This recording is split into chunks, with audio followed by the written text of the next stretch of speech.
France Culture, les films qui ont changé le monde. Olivier Gesbert.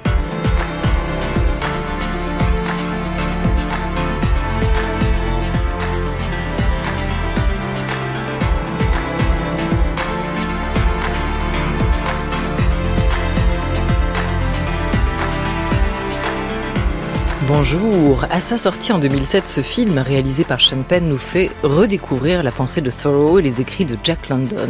Entre retour aux sources et invitation au voyage, Into the Wild fait entrer les grands espaces dans les salles obscures, déploie sur grand écran les beautés de la nature et nous rappelle qu'une autre manière d'habiter ce monde est peut-être possible. Voilà pourquoi, en choisissant de revenir aux sources du 7e art, pour cette collection de 10 films qui ont changé le monde, nous voulions revoir avec vous l'histoire de Chris McCandless, jeune américain en quête d'absolu, qui va tourner le dos au confort matériel, rompre avec sa famille, la ville, le monde dit civilisé, qui rêvait d'Alaska, traversa la Californie, travailla dans les champs de blé du Dakota, descendit le Colorado en canoë avant de mourir empoisonné. On est en 1992, il a alors 24 ans. Il est incarné à l'écran par l'acteur Emile Hirsch. Écrit par Jon Krakauer en 1996, adapté par Sean Penn au cinéma en 2007, le succès du livre puis du film a fait de sa vie un mythe moderne, transcendé la figure aussi du routard en vagabond céleste. Pourquoi Into the Wild a-t-il changé une génération de spectateurs? Comment a-t-il réintroduit la nature et le sauvage au cœur de nos imaginaires? Quel récit enfin porte ce film? On est ensemble pour une heure de discussion sauvage, évidemment, qui ne pouvait commencer que comme ça. There was a bookstore that I used to go to, sort of an outdoor bookstore. In Los Angeles, there in West LA. Il y avait une librairie où j'avais l'habitude d'aller à l'ouest de Los Angeles avec un stand de poulet rôti en plein air. J'avais l'habitude d'y aller flâner en attendant mon déjeuner et en achetant un livre de temps en temps. Et un jour, j'ai vu cette couverture. Le titre était Into the Wild. Maintenant, il y a une nouvelle couverture, mais il y avait cette photo en noir et blanc, avec ce bus noir dans la neige blanche. Et je ne sais pas si c'était familier ou si ça a juste attrapé mon regard. Ce titre, Into the Wild, semblait fait par l'homme et ça m'a attiré et je l'ai acheté. Je l'ai ramené chez moi et j'ai commencé à le lire et j'ai réalisé que je ne lâchais pas. Je l'ai lu 2 fois en entier sans m'arrêter. La première fois, je l'ai lu pensant que je lisais un livre. La deuxième fois, je l'ai lu rêvant que je faisais un film.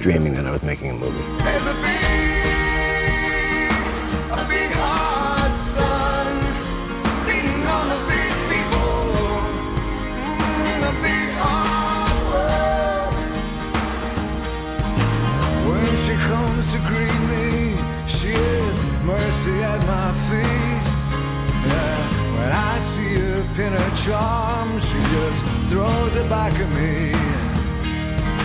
Once I dug an early grave to find a better land.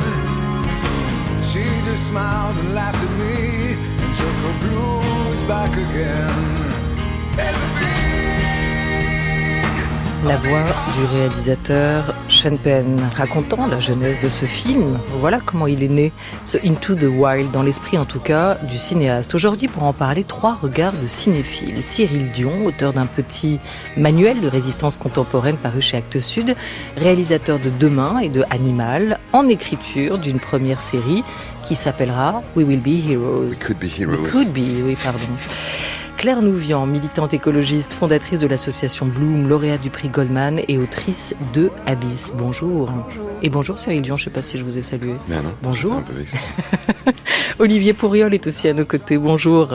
Bonjour. Bonjour. Philosophe, concepteur des séances cinéphilo pour le MK2 où vous faites converser cinéma et philosophie, scénariste aussi de Pour la France, le film de Rachid Ami, et de la bande dessinée La vérité sur Socrate, paru aux éditions Les Arènes. Bonjour à tous les 3 et merci d'être avec nous. On va peut-être évoquer d'abord pour commencer quelques signes particuliers de ce film Into the Wild. Qu'est-ce qui vous a marqué? Juste une chose, déjà, dans ce film, avant d'entrer dans l'analyse, la critique, un marqueur pour vous de ce film, Olivier Pourriol. J'ai beaucoup aimé que la dernière phrase qu'écrit ce garçon, qui taille en fait, qu'il laisse, le taille dans le bois, puis en fait il écrit dans les mais c'est même pas dans les marges dans le livre, c'est dans l'interstice entre les lignes, il écrit en majuscule, et il finit par cette phrase, alors qu'il est seul depuis un certain temps, que le bonheur ne vaut que s'il est partagé. Claire Nouvian. J'en retiens une expérience assez égocentrique de recherche de limites, un vrai truc d'occidental et que j'ai trouvé en fait assez obscène, je crois. Ça commence bien. J'adore. Cyril Dion. Moi, c'est la musique. Parce que c'est une bande originale, notamment d'Eddie Vedder, qui était qui est toujours le chanteur de Pearl Jam, que j'écoutais beaucoup quand j'étais ado. Et j'ai écouté la bande originale des milliers de fois, je pense. Exactement, il a tourné aussi en concert, pas mal, avec cette bande originale, qui est assez remarquable et qui colle extrêmement bien au film. Il l'a conçu d'ailleurs pour et à la demande de Sean Penn. Une bande originale qui sera son premier album solo, récompensé de 2 Golden Globes et de 2 Grammy Awards. Alors quelques autres signes particuliers, peut-être ce film dure 2h30. Il a coûté plus de 32 millions de dollars et c'est un Français à la direction de la photographie et pas des moindres, le Français Éric Gauthier, qui a collaboré avec Assayas, avec René, avec Desplechin ou encore avec Chéreau, et que Sean Penn a repéré dans le road movie qui l'avait précédé de Walter Salles, Carnet de voyage, celui qui a réalisé le voyage qu'avait réalisé le jeune Che Guevara dans les années 50 à travers l'Amérique latine. Donc il avait retenu ces grands paysages aussi qui avaient été filmés à l'époque. 2 voix off, celle du protagoniste et celle de sa sœur Karine. Je crois que c'est quelque chose, un élément du film que vous avez, vous, apprécié, Olivier Pourriol, ces voix off. En tout cas, le récit de ce silence, de cette absence du héros par sa sœur. La première fois que je l'ai vu à sa sortie, je fais de la pêche sous-marine, enfin je pêche plus, j'aime trop les poissons, maintenant il n'y en a plus assez, mais j'avais trouvé qu'aller de manière aussi peu préparée dans la nature, c'était irrespectueux à la fois pour la nature, pour soi, parce qu'en fait il est mort très vite, et aussi pour ceux qui fréquentent la nature, qui y vivent en fait. Et je me disais, bon, quelle impréparation, dont je voyais que le défaut du personnage.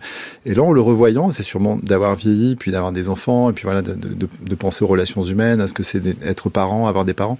Je me suis aperçu que le vrai sujet, c'était pas ça. J'avais cru que Into the Wild, ça veut dire partir dans la nature, alors que Into the Wild, j'ai vu un autoportrait de Sean Penn, qui est rentré, lui, en introspection. Si on rentre dans l'homme sauvage, le sauvage au sens du rebelle, qu'est-ce qu'on voit, qu'est-ce qu'on trouve? On voit qu'il a besoin de s'arracher à sa famille, à ce qu'ils incarnent. Et donc là, ça m'a touché, parce que j'ai compris plutôt ce qu'il fuyait, et qu'il soit obligé d'aller aussi loin et d'en mourir. Ça m'a beaucoup touché.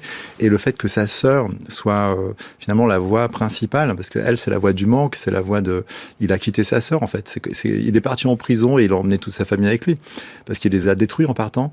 Et le fait qu'il y ait cette double voix, j'ai trouvé ça d'abord très difficile à écrire. J'ai admiré l'écriture du film, que j'avais pas aperçu la première fois. Et j'ai beaucoup aimé ce vide, en fait. Et le fait que, ce que je vous disais tout à l'heure, le fait qu'ils s'aperçoivent juste avant de mourir que le bonheur, ça doit être partagé, ça dit l'échec de sa tentative solitaire. Oui, c'est un regret et une réponse à Claire Nouvian, directement dans cette dernière formule, justement. Et lui-même s'est rendu compte, peut-être aussi de l'égoïsme ou de l'individualisme de sa démarche et de son parcours. Mais on est déjà dans l'analyse. Je voudrais vous faire écouter à tous, surtout, d'abord, un extrait quand même d'Into the Wild, puisqu'on va en parler, pour ceux qui l'ont vu, pour ceux qui ne l'ont pas vu.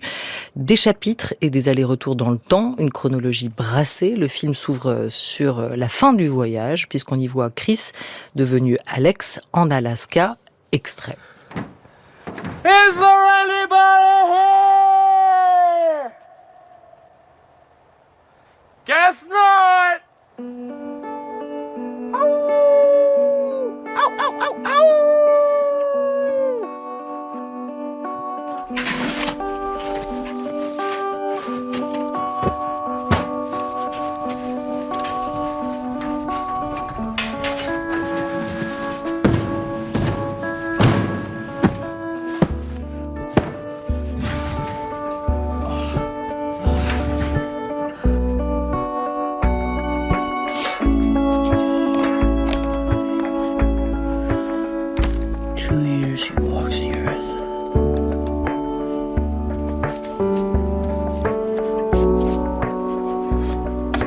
phone, no pool, no pets, no cigarettes.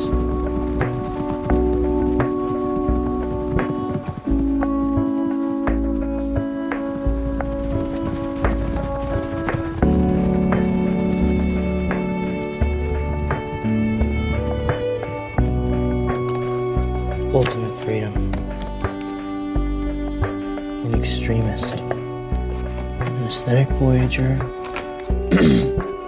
whose home is the road. Hey, listen, old man, don't psychoanalyze me, all right? Shut up, I'm taking you out to where we're going. Where are you going? I told you, we're going nowhere! Now, after 2 rambling years comes the final and greatest adventure. The climactic battle to kill the false being within and victoriously conclude the spiritual revolution.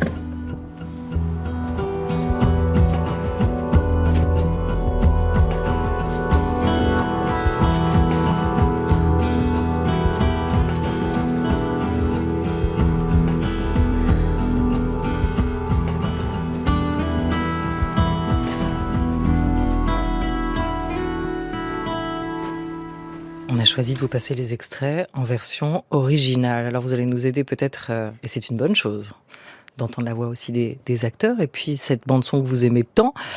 Cyril Dion, peut-être Olivier Pourriol, dans les mots-clés de cette scène presque d'ouverture, où on le voit dans son minivan, dans ce magic car abandonné au milieu de l'Alaska, dans la grande steppe, en train d'écrire, de graver dans le marbre ces paroles-là. Puisque c'est la scène d'ouverture, qu'est-ce que vous entendez? Liberté absolue, révolution spirituelle? Le mot liberté revient tout au long du film, et en même temps, on voit qu'il est prisonnier d'une fausse idée de la liberté, parce que c'est l'idée d'une liberté sans les autres. Et à la fin, ça va être son voyage aussi par toutes les personnes qu'il rencontre. C'est quand même un road movie avec le point d'arrivée dans ce bus. Moi, ce qui m'a beaucoup troublé, c'est que pour un aventurier, finir dans un bus, s'arrêter dans ce bus et ne plus pouvoir en partir, ça dit quand même quelque chose de l'échec annoncé de sa tentative. Il a besoin de la civilisation avec lui. Et au fond, il est victime. Et en même temps, il est enthousiasmé par ses lectures. Et donc, il arrive ici chargé de livres, c'est des références littéraires, avec un rapport au monde qui est complètement livresque, puisqu'il vient d'être diplômé, c'est un jeune diplômé d'université. Il connaît rien à la nature. Et c'est ça qui est terrible. Et même, en fait, dans cette espèce de bus où il y a une espèce de canapé, même quand il conduit, il parle à des gens qui sont avec lui, il se trimballe avec l'image de son père, avec qui il s'engueule, il parle à sa famille. Il n'est pas venu seul. Je sais que j'aimais beaucoup cette phrase de Gilles Deleuze qui disait que on voyageait quand même pas pour le plaisir, on était con mais pas à ce point. Lui si, en fait. Et il dit quand il voyage avec ses valises. Être vraiment voyageur, c'est ne pas venir encombrer de ce qu'on est, s'ouvrir à quelque chose qu'on n'est pas encore.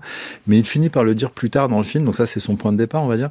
Et toutes les personnes qu'il rencontre, il rencontre un vieil homme qui veut l'adopter comme grand-père. Et il lui dit, voilà, tu vois, et ça m'a touché parce que en 2007, c'est pas des choses qu'on entendait. Maintenant, on les entend plus. Il disait, voilà, tu vois, il n'y a pas que les relations humaines, en fait, dans la vie, et tu peux avoir des relations avec autre chose que les humains. Et je trouve que cette proposition de révolution spirituelle, ça passe pas par les livres, ça passe par l'attention. Ça passe par l'attention à ce qui l'entoure. Et même s'il est très maladroit, même si on peut lui reprocher son impréparation, il finit par avoir un rapport à ce qui l'entoure qui est très beau. Cyril Dion. Moi, j'entends son moment de folie, c'est-à-dire qu'il est au milieu de rien du tout. Et effectivement, il a besoin de convoquer d'autres présences.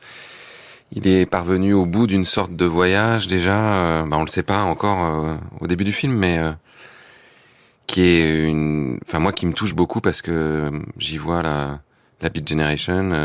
On peut pas s'empêcher de penser à Kerouac, à Sur la route, à toute cette mouvance dans les années 50 qui a refusé le consumérisme, qui a refusé ce que Miller appelait le cauchemar climatisé, et qui veut s'en extraire, et qui peut pas s'en extraire, et qui cherche par tous les moyens à multiplier les expériences, à rencontrer des gens, et là, tout d'un coup, il est tanké dans ce bus, et qu'est-ce qu'il va bien pouvoir faire de plus, quoi. Mais justement, est-ce que ce que dit ce film, ce qu'il raconte en 2007, au moment de la sortie du film, c'est assez novateur, c'est assez nouveau, suffisamment pour vous interpeller? Cyril Dion, par exemple, je sais pas quel âge vous aviez en 2007. C'est un film qui vous marque, qui vous retourne, qui vous habite? J'avais 28 ans. Ouais, moi ça m'a bouleversé la première fois. J'avais peur là en le revoyant, je l'ai revu il y a quelques jours. Et je pensais que j'allais être déçu. Et en fait, ça m'a fait exactement la même chose que Sur la route. C'est-à-dire que j'ai lu Sur la route à 18 ans, ça m'a bouleversé, justement parce que j'avais ce sentiment d'enfermement sur lequel j'arrivais pas à mettre vraiment des mots. Et que là, tout d'un coup, il y avait des personnages qui vivaient ça, qui vivaient cette espèce de tentative d'émancipation qui ne trouve jamais vraiment qui n'aboutit jamais. C'est comme Kerouac qui finit vieil alcoolo chez sa mère avec des hippies qui campent en bas de chez lui pour lui dire tu nous as influencé. Lui il dit mais qu'est-ce que c'est que ces gauchistes, il est devenu complètement conservateur. Et là il y a un truc un peu de ça, c'est-à-dire il y a un truc de toute façon où qu'il aille, même s'il va jusqu'au bout de l'Alaska, il n'arrive pas à échapper à la civilisation. Et je trouve que c'est à la fois nouveau et pas nouveau. C'est-à-dire que c'est pas nouveau dans le sens où, encore une fois, ça a déjà été écrit, ce côté de la relation aux grands espaces, à la nature. On trouve ça dans le natural writing. Il y avait Gary Snyder. Mais c'était moins passé par le cinéma. Et c'est assez nouveau parce qu'il n'y avait pas beaucoup de films qui racontaient ça au cinéma. Et qu'il n'y avait pas beaucoup de films qui essayaient de donner une empreinte écologiste à cette démarche-là. Claire Nouvian.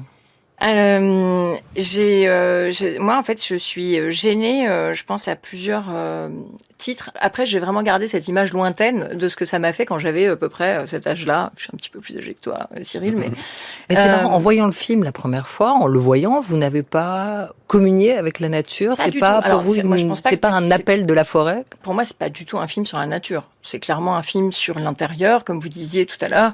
C'est un film sur une crise d'adolescence un peu tardive, mais aussi violente que le sont les crises tardives. Quand on cherche une rupture, on va au bout de soi-même.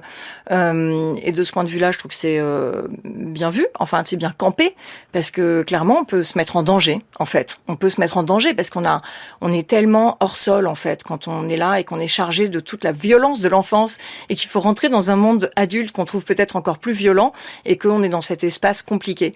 Mais en effet, c'est pour moi un film qui fait pas du tout honneur à la nature. Je pense qu'on ne peut pas non plus enlever de l'équation que c'est quand même un livre qui a été écrit par Jon Krakauer, qui a écrit donc Into the Wild, mais aussi Into Thin Air, qui est donc traduit comme Tragédie à l'Everest, et qui est un auteur piégeant. C'est-à-dire que quand vous commencez Jon Krakauer, vous savez pas vous arrêter. Je comprends très bien ce que disait Sean Penn. C'est qu'on ne sait pas s'arrêter. En fait, c'est vraiment le livre, on tourne les pages, on est happé, et on a envie de savoir ce qui se passe.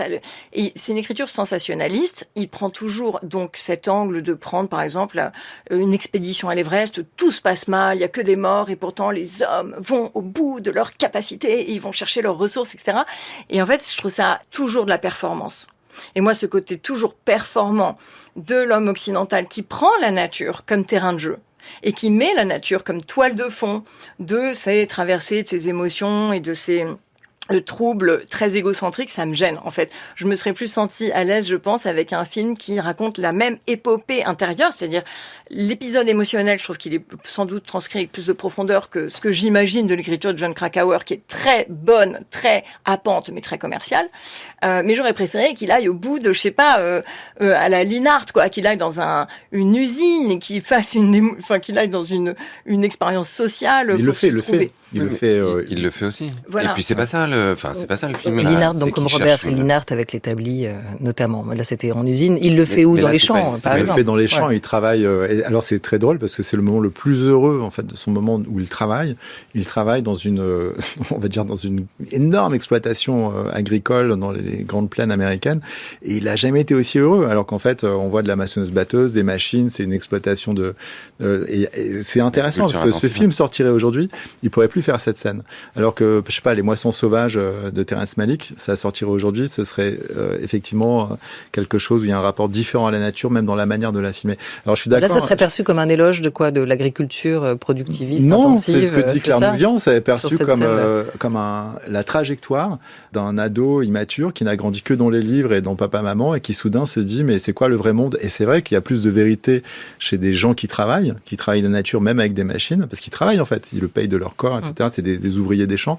Et il a une vraie expérience expérience sociale et physique.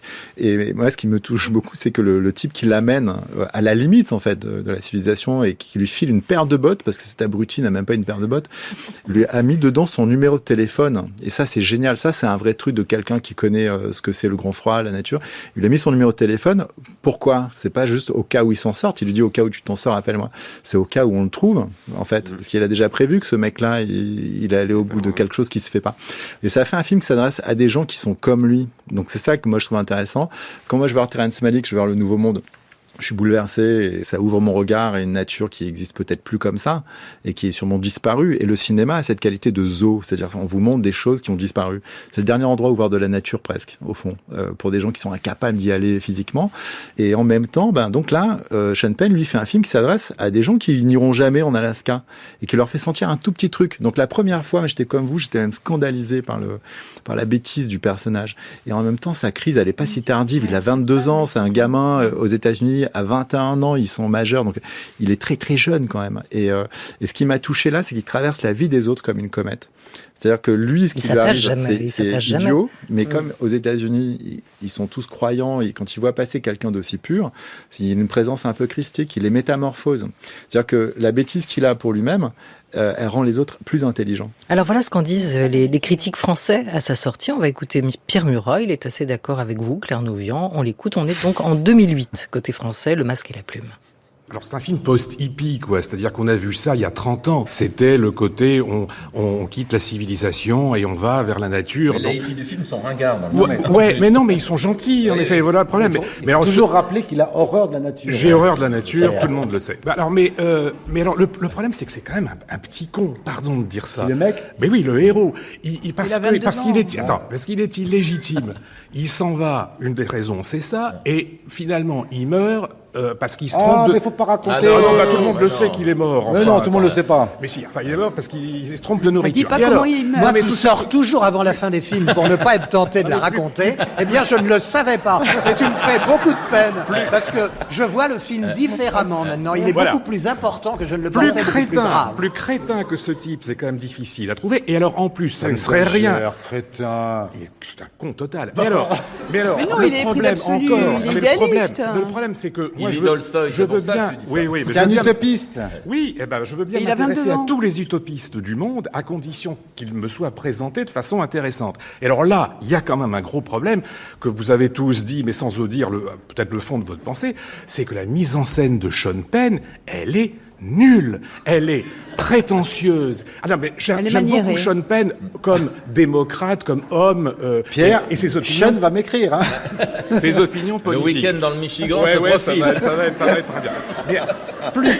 Mais plus artificiel que cette mise en scène. Il y a des accélérés, il y a des ralentis, il y a des cadrages. C'est du cinéma, Oui, mais attends, on n'est pas forcé de faire des clips sous prétexte d'exciter. Je veux dire que ça serait pas signé Sean Penn.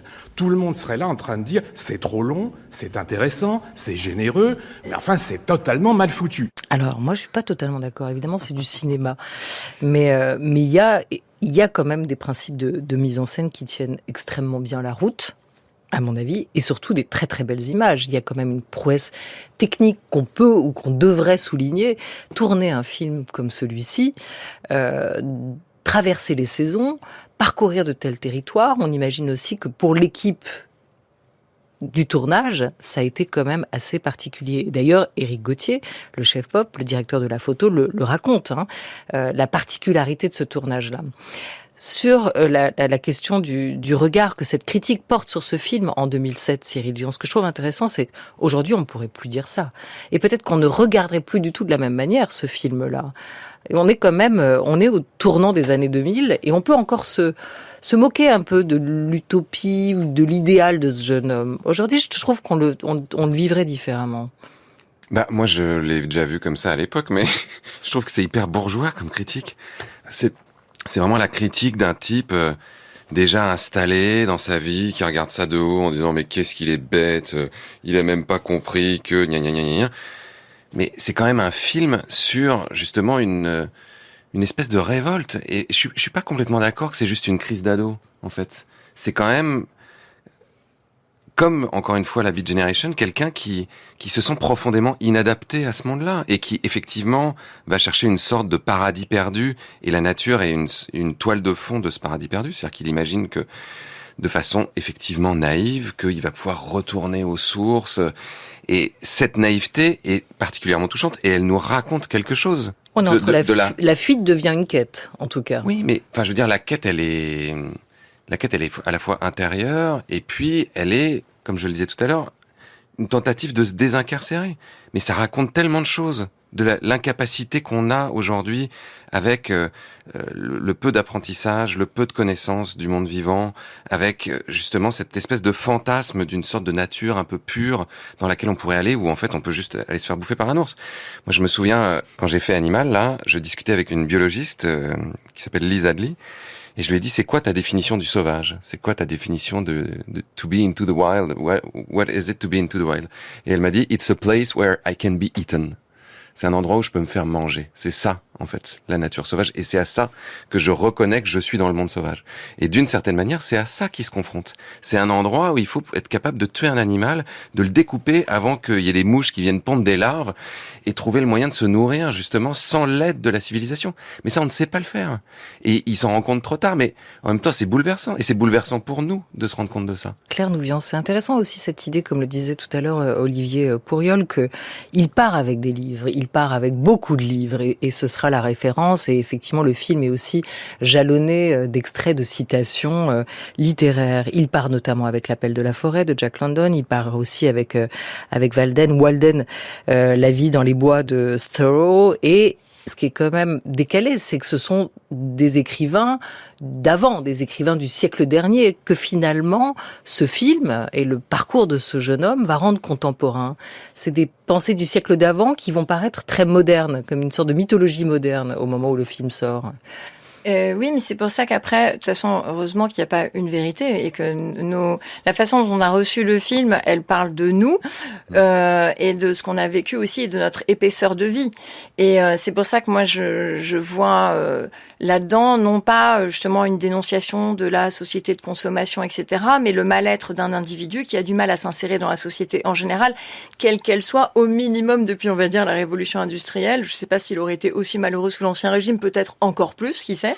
Mais c'est surtout ça, en fait, c'est une inadéquation entre son parcours pour moi de vie, les ruptures qu'on peut avoir à ces âges-là, qui sont quand même particulièrement violentes. Et en effet, je pense qu'on peut avoir des expériences qui nous mettent en fait un peu en forme de dépression, et donc un peu désincarnés de nos émotions, un peu en lévitation. Et donc, ça m'étonne pas que vous parliez tout à l'heure, Olivier, de la dimension un peu christique comme ça. Parce que je pense que c'est typiquement ce qui se passe dans ce genre d'événement ontologique profond, où on est en fait en train de vivre une rupture en soi. Parce que la violence du monde, on la reçoit tellement gravement qu'elle peut nous tuer. Et que la seule façon, en fait, de survivre, c'est de se mettre un petit peu à distance. Et pour moi, ce voyage qui passe par plusieurs épisodes, qui se termine dans ce grand décor sauvage et dangereux et de rencontre avec soi-même, c'est exactement ce voyage-là.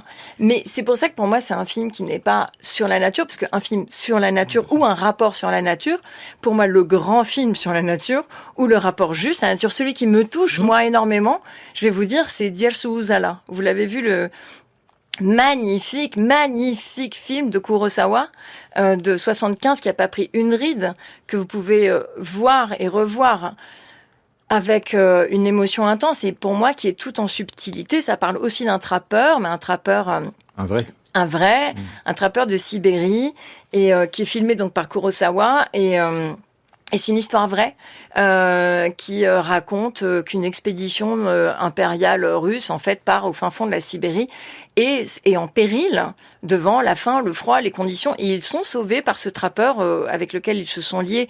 Et c'est un film où il y a très peu de paroles. Et il y a beaucoup d'humour. Et de l'humour et de la complicité, ouais. Et en fait une très belle amitié entre les humains et la nature. Et on voit cette expédition de reconnaissance du terrain, faite de cartographes, de topographes, etc. russes, qui est complètement bouleversée par la rencontre de cet homme. Et en fait, Voilà, pour moi, c'est l'inverse du rapport justement américain à la nature, du rapport romantique, on va projeter ce qu'on est sur la nature et sur ça, qui devient un tableau. Et en fait, pour moi, la nature, c'est pas un tableau. On est dedans. Elle est pas plus ou moins importante que nous. On fait partie de la nature. Et c'est ça l'expérience qui m'aurait... Enfin, en tout cas, moi, qui me touche plus, quoi. T'as pas du tout répondu à la question, quoi. Si, ça répond. Sur les livres. Non, mais oui. Non, mais Ça sur les livres et sur la continuité. C'est intéressant de comprendre aussi, à travers ce que vous évoquez, Claire Nouvian, dans quelle histoire du cinéma ce film peut s'inscrire. C'est toujours Éric Gauthier, le directeur de la photo, qui raconte qu'avant le tournage, ils ont visionné avec Sean Penn un certain nombre de films pour essayer de trouver un langage commun. Et les films qu'ils ont regardés, alors lui, il avait apporté Jerry de Gus Van Sant, et donc avec cette idée, ce thème de la nature, et en même temps ce double jeu, presque on pourrait dire, d'une nature à la fois belle et hostile, à la fois refuge et en même temps dangereuse par certains côtés. Perdu, oui. Et après, j'ai trouvé étonnant, c'est que Penn lui a mis en avant, Sean Penn, d'autres films, et notamment Apocalypse Now et Voyage au bout de l'enfer. Olivier Pourriol. Mon film préféré, ça. Voyage au bout de l'enfer. Apocalypse. Apocalypse. Alors dans les deux cas, moi, enfin, je ne sais pas si vous retrouvez tous les trois justement un peu d'Apocalypse Now, cette idée du voyage au bout de l'enfer, en fait cette influence du cinéma américain des années 70 dans Into the Wild. Ce qui moi me frappe, c'est que les grands espaces vides sont perçus comme vides à une condition, c'est qu'on vienne d'un milieu très occidental et très urbanisé, alors que c'est pas vide. Que si on est un trappeur, c'est tout sauf vide, parce qu'on sait de loin à la couleur de la glace, si on peut marcher dessus ou pas, pour dire le mot neige, il y a je sais pas combien de mots. Donc en fait, l'idée que c'est vide, c'est vraiment une vision de quelqu'un qui ne peut pas voir. Et alors, tout à l'heure, on parlait du 19e siècle. Moi, en vous écoutant, il y a quelque chose qui m'a frappé. J'ai découvert il n'y a pas longtemps que le mot empathie avait été écrit au 19e siècle par un spécialiste de philosophie esthétique. Et au départ, l'empathie, c'est pas la relation entre deux humains, c'est la relation entre un être humain et n'importe quoi d'autre. Et ça peut être avec un paysage, ça peut être avec un vivant, ça peut être... Et dans les grands films où il y a un nouveau rapport à la nature qui est proposé, c'est un rapport d'empathie avec autre chose que des êtres humains. Et là, on voit des choses comme ça, on sent des choses comme ça. Et c'est ça qui est frappant, c'est que aujourd'hui, le mot empathie ne concerne que des relations interhumaines. Et au fond, c'est ce que nous montre ce film. Ce garçon, en fait, il n'est pas du tout en rupture avec la société. Il souffre de la relation de couple de ses parents. Et en le revoyant, ça m'a frappé. C'est simplement un enfant qui souffre du fait que ses parents n'ont pas su divorcer, que ses parents n'ont pas su se séparer, que ses parents se parlent mal, etc. Et par son absence, soudain, il a résolu la crise de couple de ses parents qui se sont souvenus de l'amour qu'ils avaient pour leur enfant. Et la dernière chose qu'il voit avant de mourir, et c'est vraiment la clôture du film, c'est qu'il se voit dans une scène imaginaire courir vers ses parents pour les embrasser. Et en même temps, au moment où on sait qu'il est mort, on voit la réaction de tous les gens qui l'ont aimé. Et donc, c'est vraiment un film là-dessus. Et s'il est dans un bus, il faut rappeler quand même le mot bus, ça vient de omnibus, ça veut dire pour tous. Il est au cœur du vide. Au cœur du vide, il se réfugie dans un cocon qui est un omnibus, qui est une trace de civilisation, de service public, de transport en commun. Et il a besoin de mourir là, en fait. Et mourir là, c'est ça. Et donc, c'est pas du tout un film sur la nature. Donc, c'est pour ça qu'on peut pas lui faire vraiment ses reproches, parce qu'il a eu besoin de s'éloigner. Il a eu besoin de ce vide. Oui. Il a eu besoin de cette impuissance même. Il se fait même pas bouffer par l'ours. Il y a un ours qui le croise. D'accord. L'ours ne le considère même pas comme une proie, tellement il est étranger à la nature. Et il survit en descendant aussi les rapides en canoë du Colorado. Mais quand même, dire que c'est pas un film sur la nature, au secours, Cyril Dion, venez m'aider quand même un peu, parce que il y a certes un drame ou une trame familiale qui est importante. Après, on va écouter encore un extrait. Pour rappeler quand même ce qui déclenche chez lui l'envie de partir. Effectivement, la famille, mais pas que. Et puis, on en reparle juste après. Avec vous, Cyril Dion. Et avec vous, qu'aurez la parole désormais. So you're a leather now. I'm a leather? Yeah, leather tramp. That's what they call the ones that hoof it, on foot. Technically, we're rubber tramps. Because we have a vehicle. We don't know. Come on, please. Yeah, Alex could have a vehicle as well, but he decided to burn all of his money. And why did you do that? I don't need money. Makes people cautious. Come on, Alex, gotta be a little cautious. I mean, that book of yours is cool and everything, but you can't depend entirely on leaves and berries. I don't know if you want to depend on much more than that. Where are your mom and dad? Living their lives somewhere. You look like a loved kid. Be fair. Fair? You know what I mean. I'll paraphrase Thoreau here. Rather than love, than money, than faith, than fame, than fairness, give me truth. Dans cet extrait, notre personnage, Chris, devenu Alex Supertramp, et dénonce le règne de l'argent. Il a donné le sien, ce que raconte l'extrait, il a brûlé les derniers billets qui lui restaient, il a abandonné sa vieille voiture. Il dénonce l'argent, le consumérisme, le carriérisme, le conformisme. Et il y a cette phrase de fin, cette phrase manifeste du film qui est de Thoreau justement, plutôt que l'amour, que l'argent, que la gloire, donne-moi la vérité. Cyril Dion. Il y a quand même là le récit de la civilisation, de la société civilisée et le contre-récit qu'il a envie de se créer en partant au plus près de la nature et avec ce rêve d'Alaska qu'il peut avoir. Mais d'ailleurs, ce rêve d'Alaska ressemble un peu à la question que vous posiez tout à l'heure sur Thoreau. C'est-à-dire que ça redonne une sorte de modernité à ces écrits-là, mais en fait, il y a une forme de continuité. C'est ça qui est vachement intéressant. C'est que Thoreau a inspiré Tolstoï, qui a inspiré Gandhi, qui a inspiré Pierre Rabhi, qui a inspiré Cyril Dion. José Bové, dans le truc de la désobéissance civile. Non, mais c'est vrai, il y a vraiment une sorte de continuum. Et ce film, pour moi, s'inscrit vraiment dans une histoire qui est, comme je le disais tout à l'heure, jalonnée à la fois de la Beat Generation, des hippies, comme le déplorait Pierre Murat. Oui, voire à la décroissance. C'est vrai qu'aujourd'hui, on dit toujours, il y a eu toute cette critique sur le mouvement de la décroissance qui était, c'est le retour à la bougie. Ouais. Finalement, c'est ce que propose ce film et ce parcours de ce héros-là. Mais en même temps, il ouvre des possibles aussi. Complètement. C'est-à-dire que, pour moi, la résurgence actuelle d'une forme de recherche de sobriété, d'une forme de recherche de nouveaux récits justement qui viendraient remplacer ce mythe de gagner toujours plus, faire carrière, qui rejette profondément dans le film, ça ne s'est pas arrêté. Ça ne s'est pas arrêté depuis qu'effectivement la civilisation industrielle a commencé à émerger en Occident. Et ce film est un petit caillou là-dedans. Et ce qui est intéressant, c'est justement qu'il apporte de la complexité. Il a des moments quand même d'épiphanie dans la nature. On voit bien que il est fasciné par les océans, par les paysages, par les ciels, qui retrouve une forme de liberté, qu'il a besoin de se confronter lui, de façon, un peu adolescente, en cherchant ses limites, en regardant ce qu'il est capable de faire, en se prouvant qu'il peut descendre des canyons en rapide, en se prouvant qu'il peut aller jusqu'en Alaska, en se prouvant qu'il peut tuer un animal, qu'il peut chasser. Mais pour autant, il raconte justement quelque chose qui est une sorte d'impossible aujourd'hui.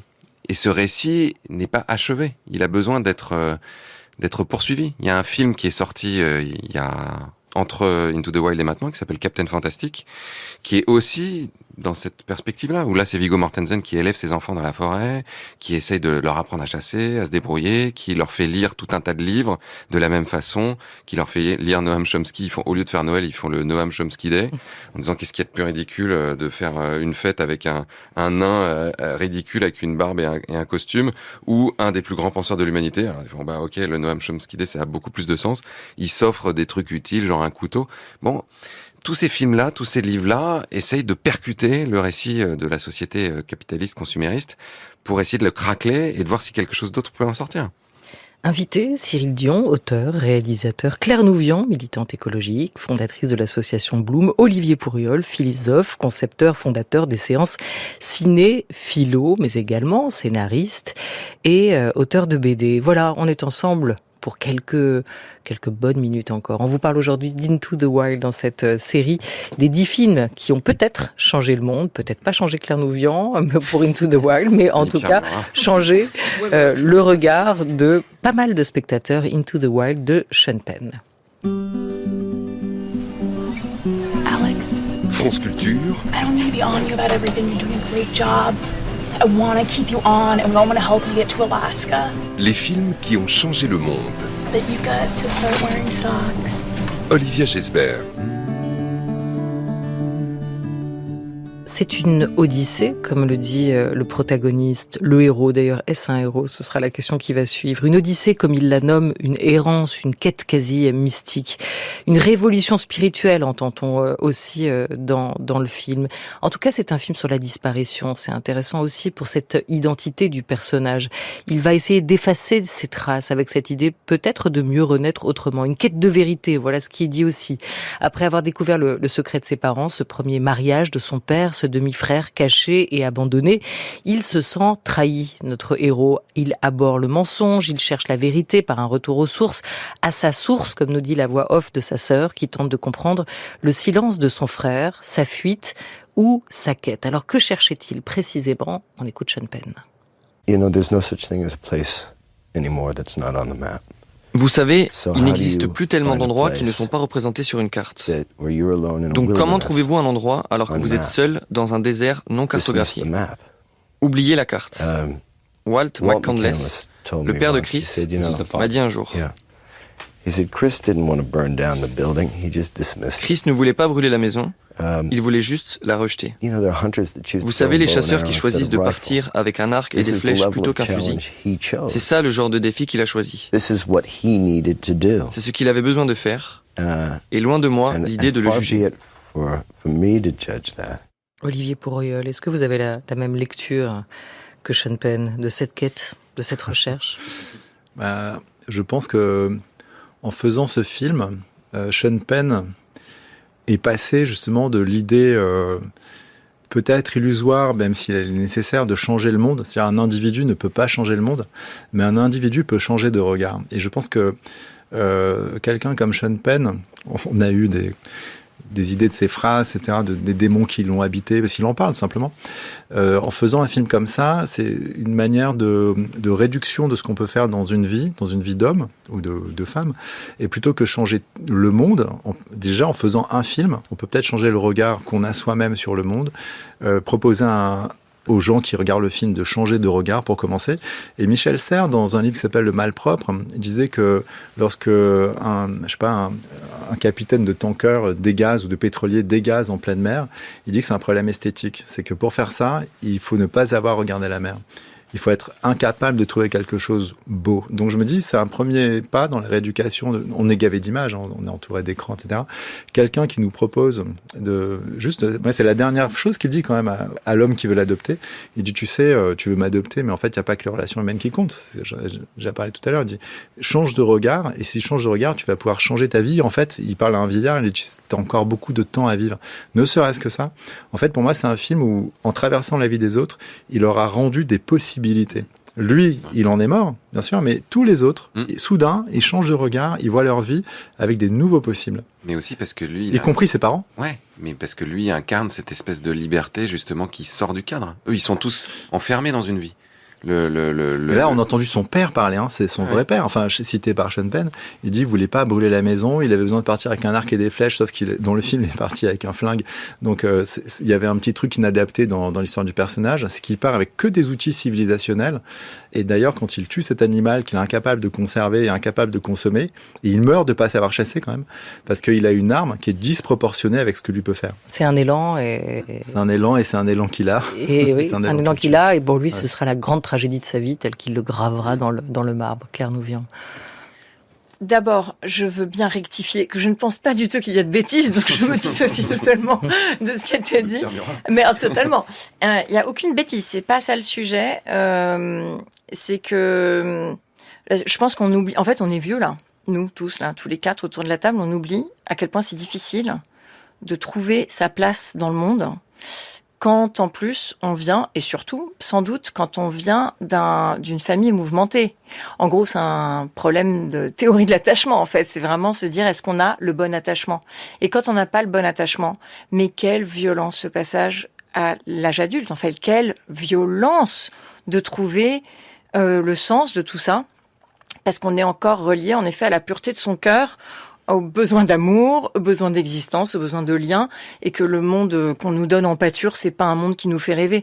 Donc je pense que de ce point de vue-là, je trouve ça très juste, très touchant. Mais j'ai peur que ça... Enfin, je me disais, est-ce que ça donne pas aussi des mauvaises idées à certains jeunes? Non, mais en se disant, mais finalement... Oui, mais en fait, de partir, de se mettre en danger, parce que c'est vrai qu'il y a un côté esthétique comme ça dans cette épopée qui est mise en image, et on se dit, bah, ça se termine mal, mais bon, la vie valait peut-être d'être vécue, si en plus ça a réconcilié ses parents, je sais pas, j'avais oublié cet aspect-là. Mais alors qu'en fait, il y a une autre façon de traverser cette tempête émotionnelle de la vie. Il y a du lien, justement, donc ce que vous disiez tout à l'heure dans la dernière phrase, et en fait, voilà, je pense qu'il y a ça m'évoque ça. Et ça m'évoque un autre... Alors, ma plus belle lecture de 2022, moi je lis toujours en décalé, mais c'était Croire aux fauves. Le livre de Nastasia Martin. Qui est anthropologue. Merveille.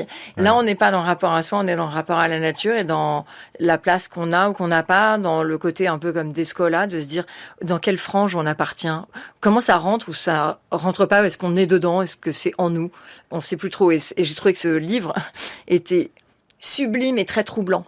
Complètement. Mais c'est aussi le livre d'une anthropologue beaucoup plus âgée, et c'est ce que vous distinguez d'ailleurs tout à fait dans votre réponse entre ce jeune Américain en rupture ou en divorce avec sa famille, qui a 20 ans, qui est tout juste diplômé, qui finalement décide qu'il ira pas à Harvard et qui veut aller communier avec la nature, et la démarche de l'anthropologue. Il y a peut-être cette différence là. Et ce que je trouve intéressant, c'est Jon Krakauer, dont vous avez parlé, Claire Nouvian, tout à l'heure, qui est l'auteur du livre, le journaliste américain qui a d'ailleurs refait l'enquête pour comprendre ce qui lui était arrivé. Il dit, comme vous, qu'il y a quelque part dans cette prise de risque comme un rite de passage. Et ça nous rappelle qu'on a peut-être tous eu un jour 20 ans, et que c'est aussi la démarche d'un garçon de cet âge-là. Quand j'avais 23 ans, j'étais jeune et téméraire, et j'ai fait un périple stupide et très similaire en Alaska.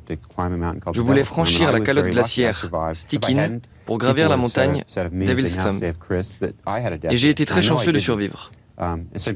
Si j'étais décédé durant ce voyage, les gens auraient dit de moi ce qu'ils disent de Chris, que j'avais des volontés suicidaires. Les gens disent qu'ils voulaient se tuer, mais je ne pense pas. C'est difficile à expliquer parce que ce n'est pas rationnel. Mais je croyais que si je me fixais un défi assez haut et que je le relevais, alors tout irait bien après ça. Ça n'a aucun sens, mais j'étais persuadé de ça. C'est devenu riche d'un point de vue spirituel. Vous vous sentez tellement bien après avoir accompli quelque chose de si difficile. C'est une sorte de rite de passage que l'on retrouve dans beaucoup de cultures. La prise de risque, c'est quelque chose que des jeunes gens sentent qu'ils doivent accomplir comme un devoir. Voilà, la prise de risque, le rite de passage, le rite initiatique, Cyril Dion. Non mais en fait, ce que je voudrais, c'est qu'on disqualifie pas ça. C'est-à-dire soit on est un peu plus vieux. Moi, j'ai l'impression d'être quand même encore très jeune, mais non. Arrête de dire non. Mais tu peux te reconnaître. Je suis jeune à l'intérieur. C'est ça. Je ne se vois pas comme ça. Mais non, mais de pas disqualifier cet élan-là, parce qu'en fait, on en a besoin. Moi, c'est ce que je continue à chercher, parce que il y a un moment quand même, on s'installe dans un truc. Et on finit par regarder les trucs avec une certaine distance, en rationalisant, en disant gna gna gna, voilà, c'est comme ça. Et puis, et cet élan-là de dire, je refuse que le monde soit comme ça. Je refuse de me conformer. Je veux le transformer justement, ou je veux être autre chose. Soit, il peut être maladroit et il peut mal finir. Là, en l'occurrence, ça a mal fini. Mais cette énergie-là, il faut qu'elle perdure dans la vie. Et je trouve que ce film a quelque chose. Moi, j'avais peur de beaucoup moins l'aimer en le revoyant maintenant qu'à l'époque, et j'avais eu la même trouille avec Sur la route. Quand je l'ai relu 20 ans plus tard, je me suis dit, ça doit être un truc d'ado, en fait. Mais c'est pas un truc d'ado. C'est un truc qui vient ranimer ça. Et ça a besoin d'être animé chez les adultes. Et si on a un peu de sagesse pour venir matiner cet élan d'action un peu moins dangereuse ou qui peuvent mal finir, tant mieux. Mais ne n'éteignons pas ce feu, quoi. Voilà, alors Sean Penn dit que c'est aussi avec sa mort, on aura compris qu'il meurt à la fin, donc ça a été dit et redit. Pour lui, il y voit, Sean Penn, une sorte d'accomplissement dans ce parcours du personnage, du héros, et une façon d'atteindre la sagesse à cet âge-là seulement, 20 ans, sans aller jusqu'à cette idée de cette figure sacrificielle que serait le Chris devenu Alex au cours de ce voyage, de ces 2 ans de route d'abord, parce que c'est quand même un road movie avant d'être le moment en Alaska où il va vivre là toutes les saisons et les voir passer et ne pas en revenir. Il y a cette idée, et c'est en ça où peut-être, je ne sais pas, Claire Nouvian, Olivier Pourriol, le film n'est pas si simple que ça. Il y a quand même un héros assez ambigu, assez paradoxal. C'est vrai qu'il est à la fois égoïste, individualiste, jusqu'au boutiste. Il va rien sauver, il va pas sauver la planète, mais il va pas se sauver lui-même non plus. Et en même temps, comme vous le dites, il montre que ce monde est habitable autrement, qu'il y a peut-être une autre manière de vivre. En tout cas, il l'espère, et il est dans cette quête d'absolu et cette quête de liberté, qui est plutôt saine ou positive aussi aujourd'hui, non ? Mais je pense pas qu'il nous montre une autre façon de faire. Il nous montre que c'est un être hypersensible qui est inadapté au monde. Mais non, pas que. Mais en fait, on est à cet âge-là, mais oui, mais dans cette quête-là, en fait, quand tu es inadapté, tu peux à cet âge-là te mettre en péril. Et en fait, il y a des façons de traverser ces crises, il y a des aides. Oui, mais tu juges là, mais c'est pas un personnage. La façon dont il le vit. Non, c'est pas un jeu. Il a le droit de faire comme ça. Mais surtout, il est pas en dépression. Et puis non, et puis il est heureux sur la route, dans son truc d'errance, d'aller d'une communauté à une autre. Il recrée des communautés. Oui, mais quelle tristesse qu'il meurt si jeune, alors qu'en fait, il a peut-être à apporter sa beauté, sa sensibilité au monde. Alors, en fait, ce que disait Sean Penn, il parle de rite de passage à l'âge adulte. Et dans les sociétés, on va dire traditionnelles, mais ça va jusqu'au, l'Allemagne du 19e siècle, où en Prusse, les jeunes, ils se défient en duel et ils portaient la trace du fait d'avoir risqué leur vie. Alors bon, évidemment, il y a ce philosophe allemand que tout le monde lit dans le texte, Hegel, et puis il y a des gens qui le traduisent quand même, et il y a Jean Hippolyte qui disait de lui, c'est un grand commentateur de Hegel, il disait « Seule une vie risquée est une vie fondée ». Il y a un moment où dans une vie, alors il dit d'homme, il ne dit pas de femme, parce qu'en fait c'est un truc plutôt réservé à la gent masculine dans l'histoire de l'humanité, c'est peut-être pour ça que c'est en déshérence. Le rite de passage à l'âge adulte, c'est le jeune mâle, une société lui prépare un rite initiatique où il va risquer sa vie, où va vraiment risquer sa vie, de manière à porter ensuite la marque du fait qu'il a survécu, et c'est une marque qui l'intègre dans le groupe. Et pourquoi les jeunes maintenant se mettent en danger ? Parce que c'est un besoin humain, ça s'appelle la négativité, on a besoin de montrer qu'on est plus que la nature, qu'on est autre chose, parce qu'on sent qu'on est ce feu intérieur, en fait, il t'oblige à mettre ta vie en danger. Et si tu peux pas le faire dans un cadre qui est prévu par la société, tu vas le faire n'importe comment.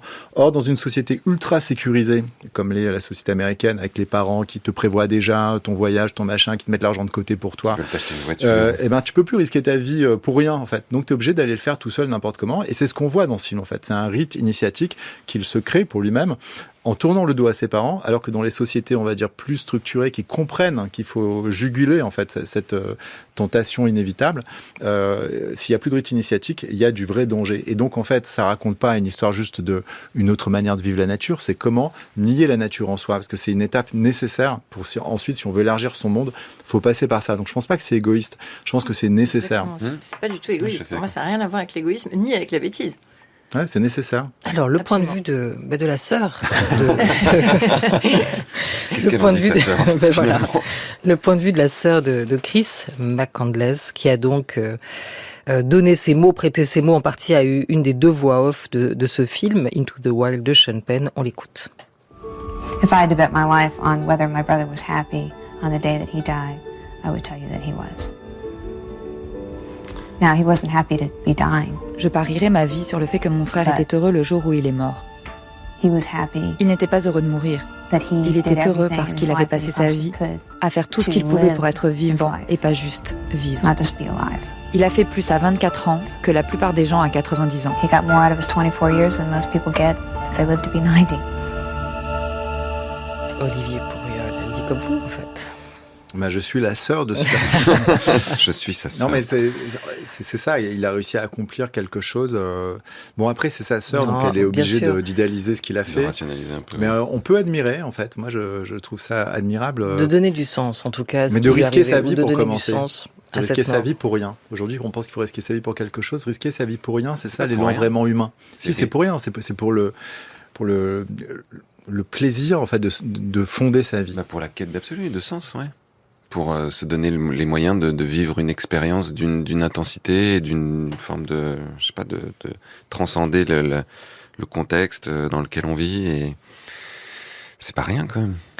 Alors le problème, c'est quand même une question qui se pose pour conclure, pour faire un film sur la nature, même si vous le considérez pas forcément tous les trois comme ça, pour faire un grand film. Je croyais que vous étiez de mon côté, Cyril Dion. Pour faire un grand film écolo, comme Sean Penn a pensé le faire ou a voulu le faire.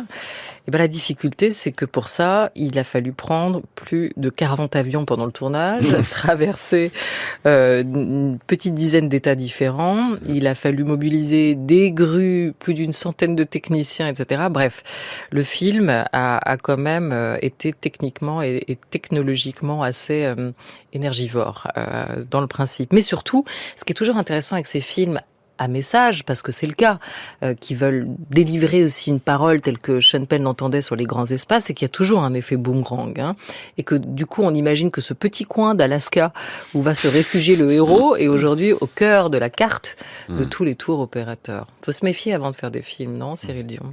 Faut se méfier avant de faire des films. Et avant de montrer des zones un peu sauvages. Oui. Ouais. Non, et puis il est intéressant de réfléchir à toutes les problématiques écologiques de la fabrication du film dès l'écriture. C'est-à-dire de se dire, est-ce que j'ai besoin d'aller dans je ne sais combien d'états? Est-ce que je peux pas le tricher? Et en fait, on peut raconter la même histoire sans être dans une forme de vraisemblance absolue de ça a été vraiment tourné dans l'Indiana et du machin. C'est ce qu'ont fait des cinéastes pendant des décennies dans des studios. Mais ce film a 15 ans. Claire Nouvian. Est-ce que j'ose vous donner le mot de la fin? En fait, si on veut expérimenter la vie sauvage, là, en fait, il suffit d'aller en bas de chez soi. En fait, c'est la France. Vous allez dans la Drôme provençale, vous allez dans le Vercors. L'Auvergne. L'Auvergne, c'est extraordinairement beau, vous n'y allez pas en voiture, sauvage. Moi, train tout le long. Et en fait, c'est juste là, à nos portes. En fait, donc on peut, en tout cas, aller au cœur de la nature sans impact écologique. Olivier Pourriol, la grande question philosophique quand même de ce film, il y en a une ou pas? Il y en a une, mais c'est Werner Herzog qui répond dans son film Grizzly Man, où il monte un jeune garçon qui a passé 10 saisons dans une zone avec que des grizzlies en pensant être leur ami, les protéger, etc. C'est fini bouffé par un ours, mais pas un ours qu'il ne connaissait pas à sa décharge. Et pendant tout le film, on se demande, comme Werner Herzog, si ce type est un illuminé, parce qu'en fait, aller protéger le monde sauvage, c'est le polluer, en fait, c'est le salir, c'est le nier, c'est ne pas respecter les humains qui, eux, savent le fréquenter. Donc c'est transgressé. Et la nature, elle est profondément indifférente. Faut pas oublier ce petit détail. Dans Into the Wild, Christopher McCandless, dans le film, devient Alexander Supertramp, lecture de Guillaume Gallienne, d'un extrait du livre qui a inspiré le film de Sean Penn, traduit et édité en France aux Presses de la Cité. Depuis longtemps, l'Alaska attire comme un aimant les rêveurs et les désaxés qui s'imaginent que l'immensité immaculée de la dernière terre vierge accueillera les débris de leur vie. En réalité, elle est impitoyable et n'a que faire des désirs et des espoirs.